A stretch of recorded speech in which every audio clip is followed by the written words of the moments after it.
اسے دلاسا دیتی، تسلی اور تشویق دیتی۔ ارے بیٹا، سسرال میں تو سبھی لڑکیاں اس قسم کے حالات سے گزرتی ہیں۔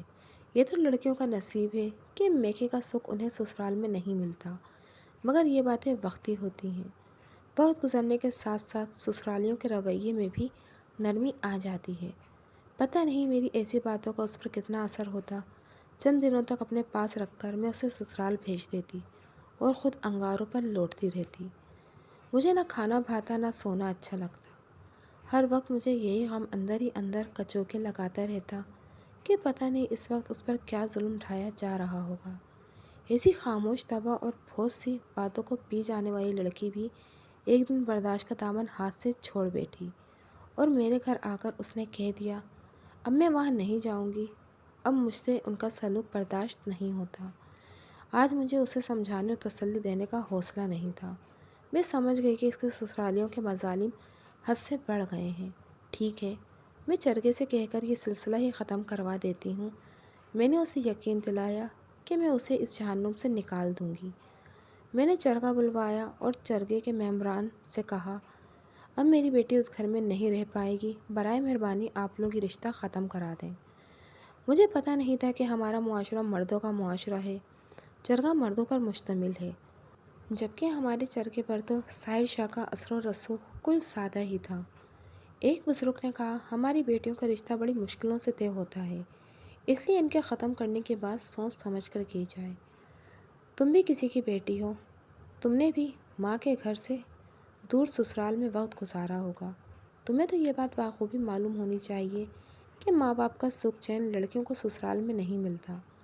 تمہاری بیٹی کو بھی سسرال میں آ کر کچھ تکلیف ہے تو اسے دور کیا جا سکتا ہے، ختم کرایا جا سکتا ہے۔ اس کے لیے یہ پورے رشتے کو ختم کرانا عقل مندی نہیں بزرگوں، میری بیٹی کو کچھ تکلیف نہیں ہے، بہت تکلیف ہے، ناقابل برداشت تکلیف ہے۔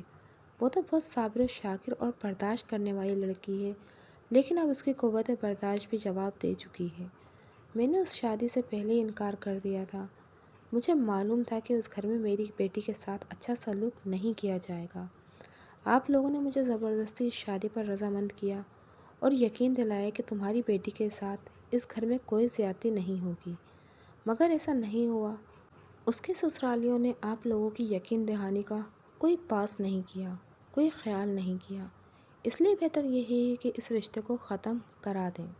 ایک دوسرے بزرگ نے ظاہر شاہ کو مخاطب کر کے کہا، ظاہر شاہ، تمہارے اور تمہارے گھر والوں کے بارے میں امینہ جان کو جو شکایت ہے، تم اس کا کیا جواب دو گے؟ بابا جی، ان کی بیٹی میری بھتیجی بھی ہے، بہو تو وہ بعد میں بنی، اور میں نے اپنے مرحوم بھائی کی یتیم بیٹی کو بہو اس نیت سے بنایا تھا کہ وہ بیوہ ماں کے گھر میں جو اس کے ارمان اور خواہش پوری نہیں ہو سکی، وہ میرے گھر میں پوری ہو جائے گی۔ اب آپ ہی بتائیے، ایسے گھر میں اس پر کیوں ظلم کیا جائے گا، کیسے ظلم کیا جائے گا؟ البتہ مجھے اس بات کا کوئی علم نہیں کہ میاں بیوی کے درمیان اگر کبھی کسی بات پر رنجش کا کوئی پہلو نکل آتا ہے اور تو کار ہو جاتی ہے تو میں اس سے بالکل بے خبر ہوں۔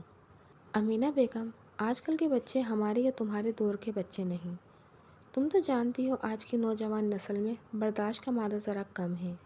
اگر میاں بیوی کی چھوٹی چھوٹی رنجشوں پر بڑے بھی بھڑک اٹھیں اور ان کی علیحدگی کا مسئلہ کھڑا کر دیں تو کیا یہ اچھی اور مناسب بات ہوگی؟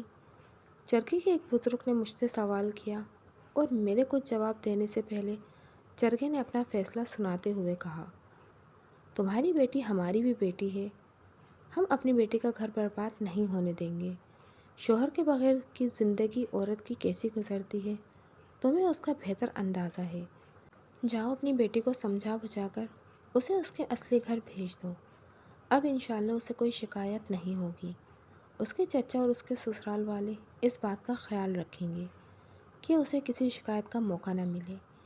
ایک بار پھر مجھے نائلہ کو اسے جہنم میں دھکیلنا پڑا کہ چرگے کا حکم مانے بغیر کوئی چارہ کار نہیں تھا۔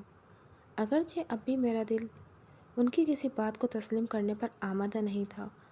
نائلہ رو دھو کر سسرال چلی گئی۔ اس بچی نے اپنے منہ سے تو نہیں کہا، لیکن اس کا انداز یہی تھا کہ اگر آپ یہی چاہتی ہیں کہ میں اس عقوبت خانے میں تڑپ تڑپ کر مر جاؤں تو میں چلی جاتی ہوں۔ میں بتا نہیں سکتی کہ میں نے اسے کس دل سے سسرال بھجوایا، جبکہ میں نے اس سے وعدہ کیا تھا اور خود بھی فیصلہ کیا تھا کہ اب دوبارہ وہ اپنے باپ کے قاتل کے گھر نہیں جائے گی، چاہے اسے اپنی باقی زندگی میرے گھر میں گزارنا پڑے۔ وہ اب وہاں دوبارہ نہیں جائے گی۔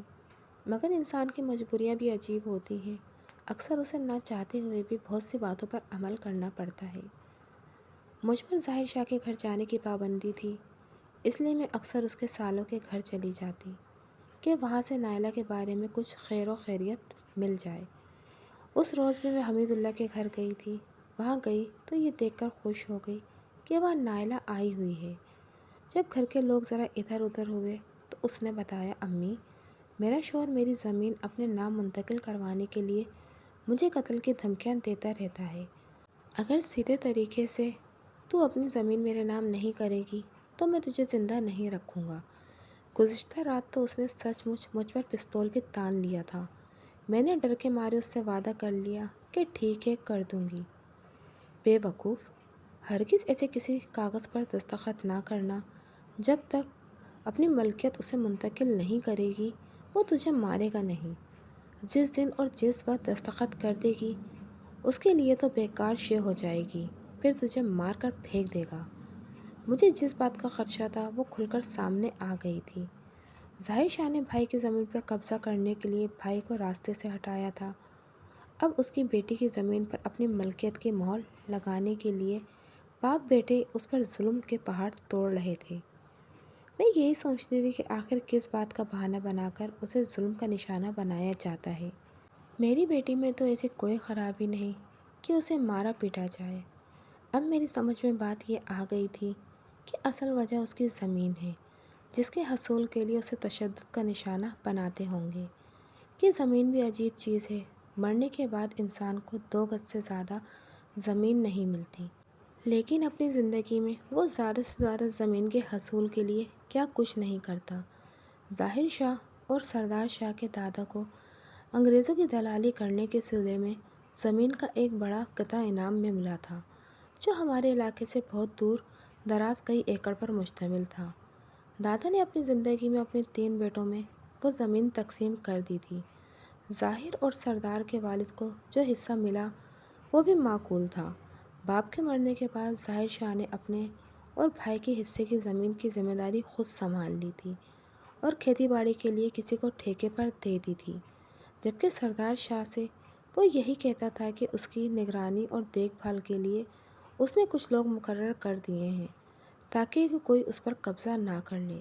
سردار شاہ نے کبھی اس زمین پر توجہ نہیں دی تھی، مگر جب اس کے گھر بیٹی پیدا ہوئی اور وہ اس کے تابناک مستقبل کے خواب دیکھنے لگا تو یہی کہتا تھا کہ وہ اپنا حصہ حاصل کر کے اسے بیچ دوں گا اور اپنی بیٹی کو اس پیسے سے خوب پڑھاؤں گا لکھاؤں گا۔ شاید یہ بات اس نے بھائی سے بھی کہہ دی ہوگی، جس کی نیت میں پہلے ہی فطور تھا۔ اس کے حصے پر قبضہ کرنے کے لیے اسے مار دیا اور اب اس کی بیٹی کو راستے سے ہٹانے کی تدبیر کرنے لگا۔ نائلہ کی زبانی اس کے شوہر کی زور زبردستی کی کہانی سن کر میں بے چین ہو گئی۔ میری سمجھ میں نہیں آ رہا تھا کہ میں اس موقع پر کیا کروں۔ جرگہ بلواؤں گی تو اس کا کوئی فائدہ نہیں ہوگا۔ جرگہ ظاہر شاہ کے حق میں ہی فیصلہ کرے گا۔ کئی دن اس کشمکش میں گزرے تھے کہ کسی نے اطلاع دی، میری بیٹی نائلہ 4 سدہ اسپتال میں ہے، اللہ خیر کرے۔ کہہ کر میں دیوانہ وار اسپتال بھاگی۔ وہاں جا کر اس کے بارے میں پوچھا، وہ کہاں ہے اور کس حال میں ہے۔ مجھے اس کے پاس لے کر جا کھڑا کر دیا گیا۔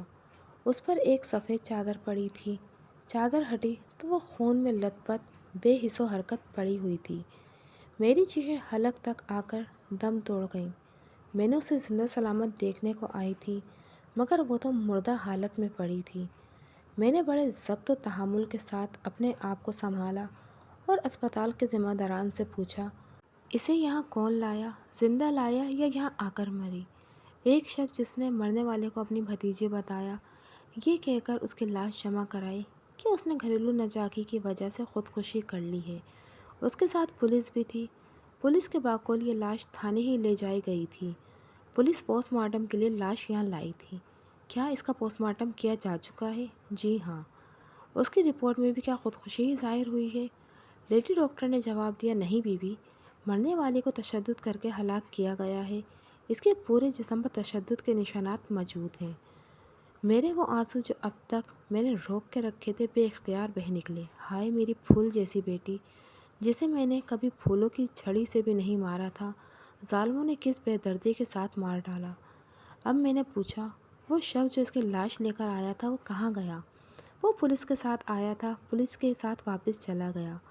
میں نے تھانہ خان ماہی 4 سدہ میں اس قتل کی رپورٹ درج کروائی اور ظاہر شاہ اور اس کی بیوی زاہدہ اور اس کے بیٹوں کبیر شاہ اور صغیر شاہ کے خلاف FIR کٹوائی اور انہیں قتل کا ذمہ دار قرار دیا۔ تھانے ہی سے مجھے معلوم ہوا کہ پوسٹ مارٹم رپورٹ سے ظاہر ہوا ہے کہ لاش اسپتال میں پہنچانے سے 25-30 گھنٹے قبل نائلہ کو قتل کیا گیا ہے۔ ملزمان نے لاش 24 گھنٹے گھر میں پڑی رہنے دی، شاید وہ اسے ٹھکانے لگانے کا کوئی معقول بندوبست نہ کر سکے ہوں گے۔ میں نے سپریم کورٹ میں بھی عرضی بھیجی تھی، جس پر کارروائی ہوئی اور تمام ملزمان حراست میں لے لیے گئے۔ ساری کارروائی کے بعد میں نے اپنی زندگی کے واحد سرمایہ کو 2 گز زمین کے سپرد کر دیا۔ انسان کا مقدر جب یہی 2 گز زمین ہے تو وہ زیادہ سے زیادہ زمین کے لیے تک و دو کیوں کرتا ہے؟ اتنی آپادھاپی، اس قدر ظلم و زیادتی سے اسے کیا فائدہ پہنچتا ہے؟ کاش نائلہ کے پردادا کو انگریزوں کی دلالی میں یہ زمین نہ ملی ہوتی، تو آج ان کے گناہوں کی سزا ان کے بچوں کو نہ ملتی۔